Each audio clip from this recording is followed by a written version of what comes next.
안녕하세요. 지코노미 TV 내 집 마련 특공대입니다. 이번 시간에도 우리 특공대원 전영진 기자 그리고 리얼투데이의 장재현 본부장님 모셨습니다. 안녕하세요. 네, 안녕하세요. 자, 오늘 우리가 이렇게 모인 건 우리의 아픈 손가락, 애물단지, 우리 전영진 기자, 우리 대원 때문에 모였는데 통약으로 지금 내 집 마련을 꿈꾸고 있는데 몇 점이에요? 저 한 20점대 초반 정도 나오는데 이 정도 가점으로 좀 청약 노려볼 수 있나요? 어림도 없습니다. 어림도 없습니다. 전쟁에 참여했거나 독립운동을 하시지 않는 이상에는 아마 좀 되게 어렵지 않나 이렇게 생각이 됩니다. 청약 경쟁력을 좀 기르기 위해서 오래 기다리시는 분들이 있잖아요. 전세로 계속 있는 게 과연 맞는 건가? 그렇다고 분양주택을 기다리자니 내 나이는 늙어가고 어떤 청약 규제가 없는 곳들로 한번 노려보는 게 좀 좋지 않을까 이렇게 생각이 됩니다. 귀에 쏙 들어오는 게 청약 통장이 필요가 없다. 서울에선 어떤 곳을 좀 보면 될까요? 예, 서울에서는 웬만한 청약 가점으로는 당첨되기가 굉장히 어려운 사항입니다. 그 중에서도 개인적으로 굉장히 관심이 가는 곳은 서울 사대문 안에서도 대규모 개발로 최근에 굉장히 이슈가 되고 있는 세운 재정비 촉진지구를 관심을 둘만하다고 생각합니다. 거기가 뭐 입지 측면에선 좋죠. 거기는 뭐 사대문 아니잖아요. 우선 서울 지하철 1호선, 2호선, 3호선, 4호선, 5호선을 모두 이용할 수 있는 쿼드러플 역세권이고 여기에 이제 서울 중심권에 위치해 있다 보니까 아무래도 사통밭달의 교통 여건까지 자랑하고 있기 때문에 입주 이 교통 여건에 따른 어떤 프리미엄도 굉장히 높을 것으로 예상이 됩니다. 세운지구는 우리도 기사로 좀 많이 다뤘어요. 정 기자는 세운지구 알아요? 김숙은? 이 지으셨잖아요. 세상의 기운이 모인다. 맞나요? 아, 맞습니다.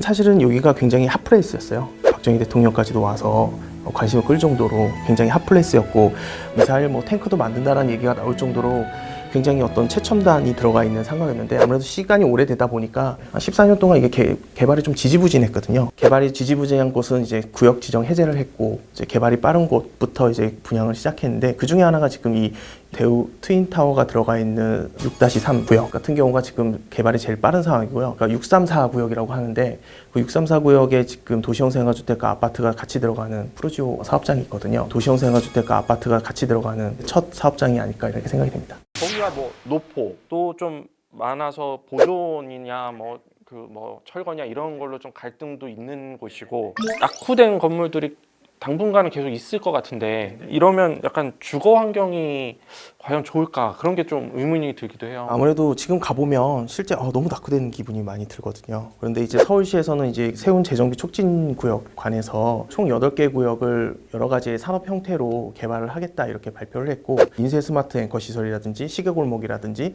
지식산업센터라든지 해서 오피스와 상가가 주를 이루는 어떤 개발 계획으로 발표를 했기 때문에 아마 차후에 입주하고 개발이 시작되면 지금 생각하는 것처럼 이렇게 낙후된 지역으로만 계속 유지되지 않을 거다 이렇게 이야기할 수 있고요.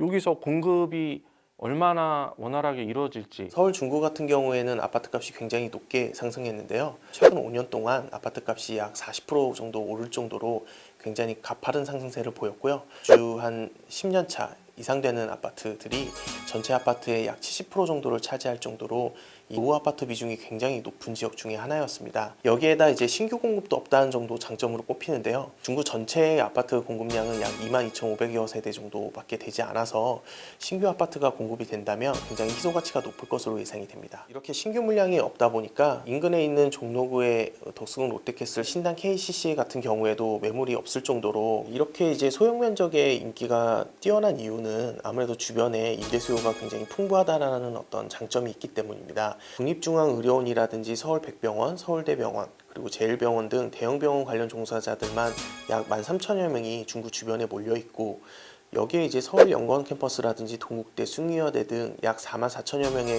교육 관련 인력들도 중구나 중구 주변에 종사하고 있기 때문에 임대 수요가 굉장히 풍부한 편입니다. 그리고 CEO 스코어데일리 발표에 따르면 국내 100대 기업 중 서울에만 한 71개 업체가 다 몰려 있는데요.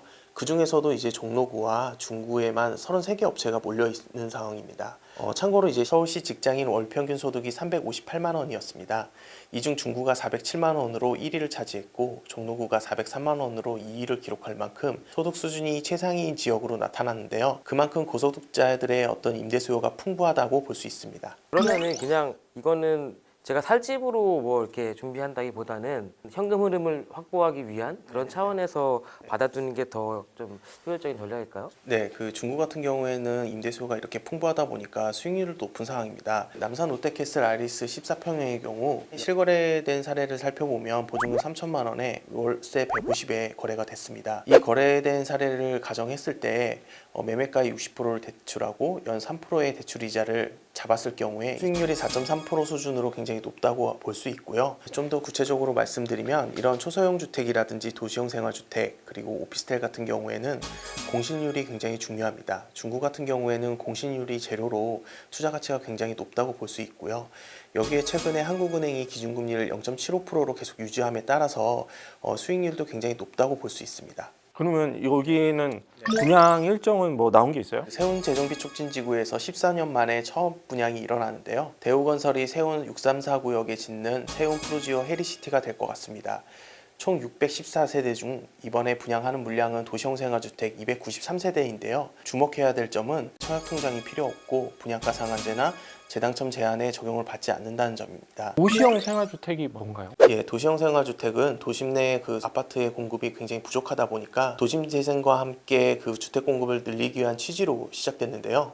도시형 생활주택의 건축물 용도는 기본적으로 공동주택이나 아파트에 해당하지만 그 주택법에서 지정한 감리 대상 및 분양가 상한제는 적용받지 않고 있는데요. 그러다 보니까 최근에 이슈가 되고 있는 분양가 상한제라든지 혹은 청약통장이 필요 없는 1, 2인 맞춤형 소형 아파트라고 생각하시면 될 것 같습니다. 그리고 도시형 생활주택 같은 경우에는 청약이 아닌 추첨으로 당첨자를 선정하기 때문에 아무래도 청약 점수와는 관계가 없는데요. 그렇기 때문에 이제 청약 경쟁력이 좀 약한 사람 역시도 청약을 신청하게 되면 당첨될 확률이 좀 높고 그러다 보니까 아무래도 청약 가점이 낮은 젊은 수요층들이 접근하기가 좀 수월한 주택이라고 볼 수 있습니다. 여기에 소형 면적으로 공급이 되다 보니까 일반 아파트보다 초기 투자금도 적게 든다는 점도 장점입니다. 이런 점들을 고려했을 때 서울에서 청약 가점이 낮거나 청약 경쟁률이 낮은 사람들 같은 경우에도 실거주뿐만 아니라 투자적인 접근도 노려볼 만하다고 생각합니다. 쭉 얘기를 해보니까 그 사이사이에 정 기자의 표정이 좀 밝아지면서 내가 뭔가 노려볼 수 있는 게 있구나.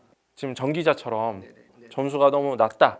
그래도 서울에 살아야 된다. 직장이 서울이고 생각을 하시는 분들은 오피스텔이나 도시형 생활주택 같은 걸 이제 일단은 청약 받아서 직접 살든지 아니면 월세 수익을 올리면서 다음 단계로 사다리를 또 올라갈 수 있는 어떤 발판을 마련해 보는 것도 좋은 생각인 것 같아요. 리얼투데이의 장지현 본부장님과 아픈 손가락, 와 아파. 우리 전영진 기자와 한번 이야기를 나눠봤습니다. 지금까지 지코노미 TV였습니다. 감사합니다. 감사합니다.